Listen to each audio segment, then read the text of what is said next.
The text came at 7:42 a.m., less than 24 hours after we carried the last box into our new apartment. Unknown number. I'm sorry to bother you. I forgot to turn it off. That was it. No name. No explanation. I stared at my phone while the kettle screamed on the stove. Behind me, my wife Lena hummed softly, barefoot, still wearing the oversized t-shirt she slept in. This was supposed to be our fresh start. New place. New routines. Less tension. Fewer fights. What did he forget? I asked out loud, more to myself than to her. She froze for half a second. Just half. Long enough for me to notice. Who? She asked, too quickly. The previous owner. He just texted. She shrugged, forcing a yawn. Probably utilities or something. Maybe. That's what I told myself too. I typed back, turn what off? But the message stayed unread. That's when the doubt started.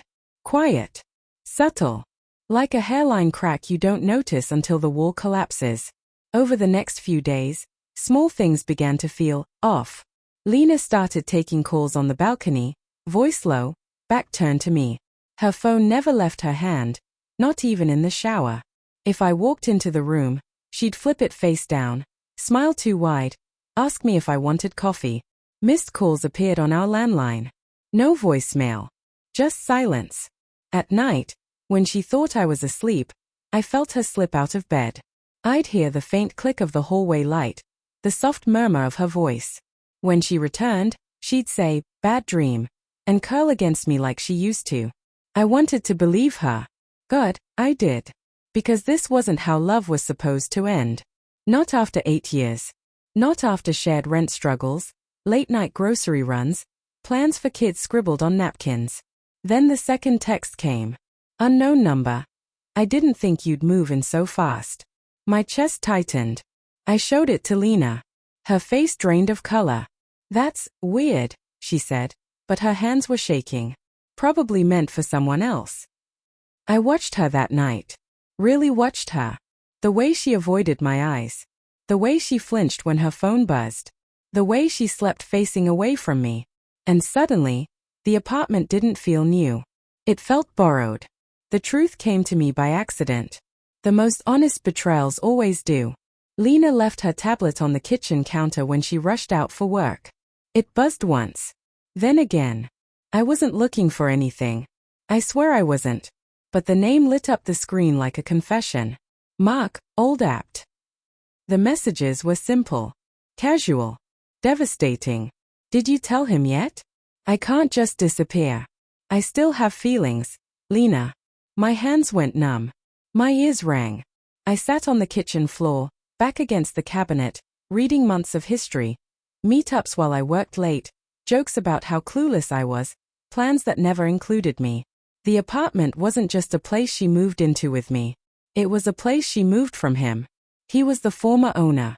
And she hadn't told me because part of her hadn't let him go. When I confronted her, she didn't scream. She didn't deny it. She cried. I was going to end it, she said, eyes red, voice cracking.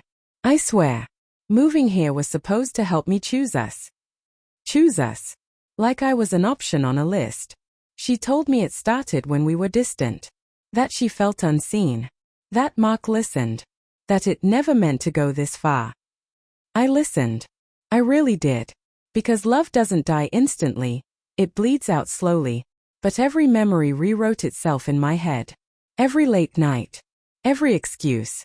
Every time I trusted her without question. Trust doesn't break loudly. It breaks quietly. Permanently. I didn't throw her out. I didn't yell. I packed a bag. As I stood at the door, she asked, "Are you leaving me?" I looked around the apartment, the borrowed walls, the echoes of another man's presence, the future that no longer felt like mine. "No," I said softly. "I'm leaving the lie." The former owner never texted again. But what he forgot to turn off wasn't a switch. It was the truth. And once it was on, I couldn't live in the dark anymore.